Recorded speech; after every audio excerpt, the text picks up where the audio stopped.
Ավելում անեմ, որ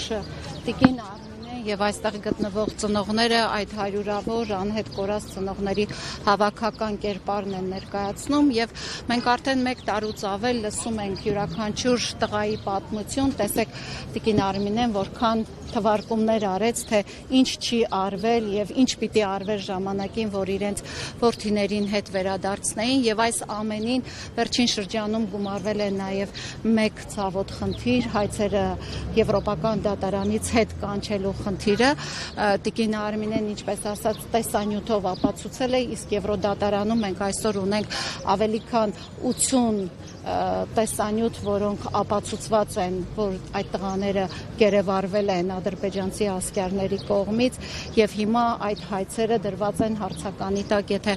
այս կառավարությունը հետ է կանչում նաեւ այդ հայցերը, այս մարդիկ մնում են ձեռնունայն եւ որևէ մեկից ոչինչ պահանջելու այլ հերթական դուրը, հա, այն հնարավորությունը, որը կարող է նաեւ այդ մի այդ որոշումներով այդ հայցերով, հա, կարգավորվեց, սա եւս փակվում է։ Այո, այդ դուրը եւս փակվում է, որովհետեւ տեսեք վերջին շրջանում այսպես մի քիչ տեղաշարժ եղավ, Եվրամիությունում բանաձև ընդունեցին, ՄԱԿ-ի մարդու իրավունքի հանձնակատարը մեր այս վերջին շրջանի ակտիվության ֆոնի վրա կարծես թե ինչ որ բան տեղից շարժվում էր եւ հանկարծ կառավարությունը այստեղից հայտարարեցին, որ իրենք այս ծնողների երեխաների հայցերը հետ են բերելու։ Ես կարծում եմ, որ որևէ մեկը կլինի երկրի վարչապետ, թե կլինի ով, որևէ մեկը իրավունք չունի, դա մարդու իրավունքի կոպիտ խախտում է, որևէ մեկի հայցը Եվրոպական դատարանից հետ բերելու, որովհետև այդ տղաները առաջին հերթին այս ընտանիքների անդամներն են եղել, մեր պետության զինվորներն են եղել, ուստի որևէ մեկը կարծում եմ դրա իրավունքը բացառապես չունի, որ այս հայցերը հետ բերի։ Սիմոնյանն ասում էր նմանատիպ հայցեր էլ ադրբեջանական կողմն ունի ընդդեմ Հայաստանի եւ խաղաղության տարաշրջան կամ խաղաղության պայմանագիր հիմքերի համար դրանք այն քայլերն են, որոնք պետք է իրականացվեն։ Իսկ Ադրբեջանը ինչ չի,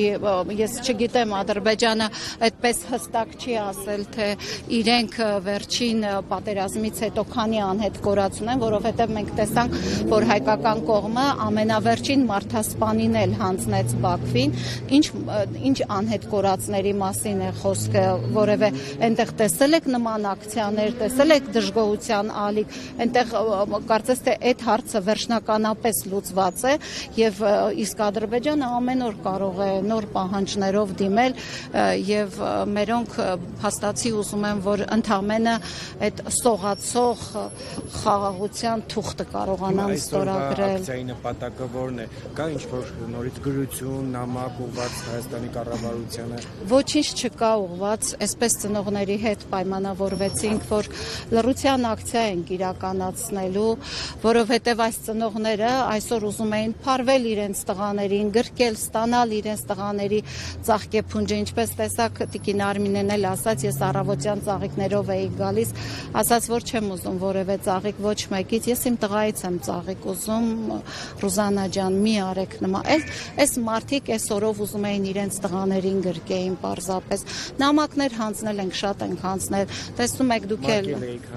ՄԱԿ, դեսպանատներ, ՄԱԿ-ում որոշակի աշխատանքներ կատարվել է, առաջիկայում նաև հանդիպում կլինի, մնացածը ավելի բաց կխոսենք, նաև Եմգրասենյակի մոտ ենք լինելու առաջիկայում, որովհետև երբ որ թողնում այս շենքում կամ մյուս շենքերում նստածներին, տեսնում եք մայրը որքան բացեր թվարկեց, որ այս 5 տարվա ընթացքում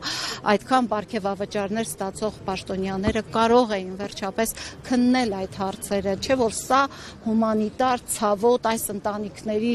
լույսն ու ցերեկը խառնող գիշերը խառնող հարց է, ինչպես կարող են այդ տարական անգամ զանգերը անել, քննություն իրականացնել, նույնիսկ այդ դեպքում անգործություն դրսևորել։ Ձեզ եմ շնորհակալ։